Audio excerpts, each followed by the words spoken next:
আজ ঘটে গেল এক মর্মান্তিক ঘটনা। বাড়িতে আগুন লেগে পুড়ে মারা গেলেন এক মহিলা, রাশেদা বিবি নাম, হরিভক্তপুর বাড়িতে। তার বাড়ির একটা কোনো কিছু নেই, দেখতে পাওয়া যাচ্ছে এখানে বাড়ির যে চাল ছিল বস্তায় হয়তো সেই চালও পড়ে আছে, বাড়ির সমস্ত কিছু পুড়ে ছাই হয়ে গেছে। আমি দেখাতে বলবো একবার। আর এই যে বাড়িতে তার যে লেপ ক্যাথা বাক্সে যত রকম জিনিসপাতি ছিল সব আসবাবপত্র সব পুড়ে ছাই হয়ে গেছে। এই মতো অবস্থায় এখানে আমরা জনগণের সাথে কথা বললাম, তাদের পরিস্থিতি কী, তাতে আগুনে আহত হয়ে অনেকজন হাসপাতালেও আছে। আমরা আমাদের মাঝে পেয়েছি এবার সিপিএম প্রার্থী ইয়ানুস সরকার মহাশয়কে। উনি পরিস্থিতির দেখতে এসেছেন। আপনি কি দেখলেন এখানে? দেখলাম আমি পাশেই আমাদের পার্টি জেলা নেত্রী মর্জিনা বেগম এবং আমার জেলা পরিষদের সদস্য ইমরান সহ আমরা সবাই ছিলাম কাটাবাড়ির কুমোরপুরে। ওখানেই ফোনে খবর পেলাম যে হরিভক্তপুরে ভয়াবহ অগ্নিকাণ্ড হয়েছে এবং একজনের মৃত্যু হয়েছে, একজন মৃত্যুর সঙ্গে লড়াই করছে। শুনে ছুটে আসলাম, দেখলাম যে সে মৃতদেহ দেখা যায় না, মৃতদেহ দেখা যায় না। যা অবস্থা তাতে স্বাভাবিক এটা যে মানুষের চেহারা এটা বোঝা যাচ্ছে না, একেবারে কাঠকয়লার মতো হয়ে গেছে। আবার তার স্বামীও নুরুল ইসলাম, সে হাসপাতালে ভর্তি হয়েছিল, সে নাকি ফিরে এসছে চিকিৎসার পর, প্রাথমিক চিকিৎসার পর। এই অবস্থা হচ্ছে। আর আমরা দেখছি, একটাই কথা বলবো আমি, যে এই দুঃখজনক ঘটনা, এই মর্মান্তিক ঘটনা, এই ঘটনা না ঘটে। আর আমি যারা এখানে আছেন তাদের সবার কাছে একটা করজোড়ে নিবেদন করব, অন্তত একটু সাবধানতা অবলম্বন করি। এই সর্বনাশের তো কোনো ক্ষতিপূরণ হয় না, এই সর্বনাশের কোনো কেউ কাউকে সাহায্য করতে পারবে না, কিন্তু আমরা যেন একটু সাবধানে থাকি। এই যে আজকের ঘটনা, আবার আজকে বৈশাখ মাসের 1 তারিখ, আবার এই মাসেই যেন আর কোনো ঘটনা না শুনতে হয়, সেইটু রিকোয়েস্ট করবো আপনাদের সবার কাছে। অন্তত সাবধানে আপনারা রান্না বান্না করুন, সময় মতো করুন, এবং এইটা যেন না হয়। এই তো আজকে এমন রান্নাই করলো যে আর কিছুই নাই, নিজেদের আর খাওয়া হলো না, এই অবস্থা যেন না হয়। আর আমি এইটুকু বলবো যে আমরা নির্বাচনে লড়াই করি, আমরা এলাকায় সমাজসেবক হিসেবে পরিচয় দিই।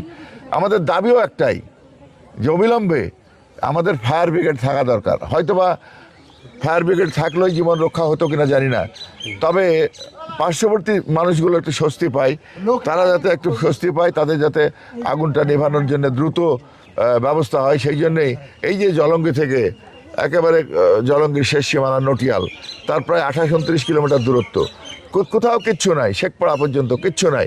সেই আমাদের ফায়ার ব্রিগেড বলতে গেলে দমকল আর হচ্ছে আমাদের করিমপুর, এর মধ্যে কোনো আগুন হলেও সেই ফায়ার ব্রিগেড আস্তে আস্তে আমাদের শেষ হয়ে যাবে সব। গত 15 বছর ধরে আমরা শুনছি কেন হবে, আমাদের সময়ে আমরা চেষ্টা করেছিলাম, তখনও হয়নি, এখনও হয়নি।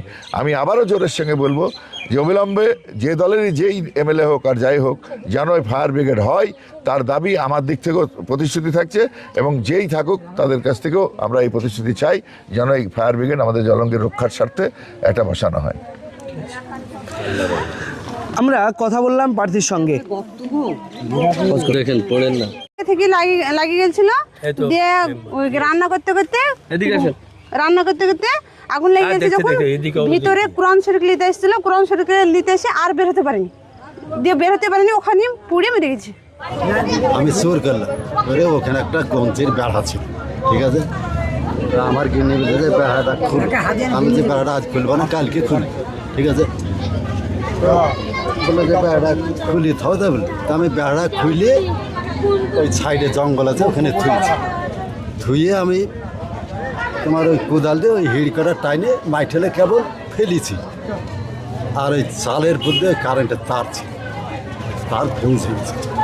যাই আমি দেখছি যে চালাতে ধরে গেছে, যখন চালায় ধরে গেছে তখন আমি আঁকাবাঁকে ঘরের মধ্যে ঢুকে আমি ওই ছিল আমার ব্যাগ ছিল, ব্যাগটা নামিয়ে আমি বাইরে ফেল দিয়েছি, দেন বাড়ি পড়ছি।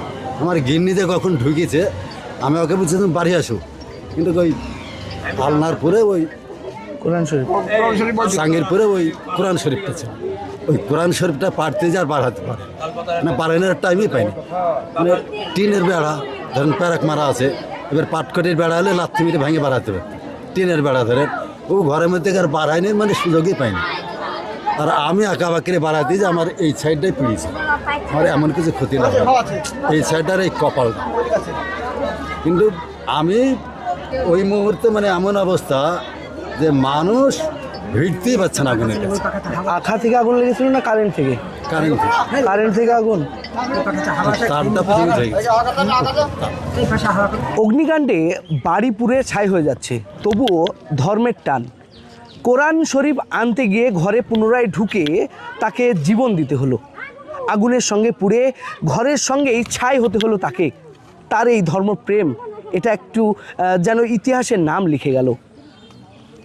আমি জলঙ্গি থেকে দেলোয়ার হোসেন, আমার সঙ্গে ক্যামেরায় আছে সম্রাট।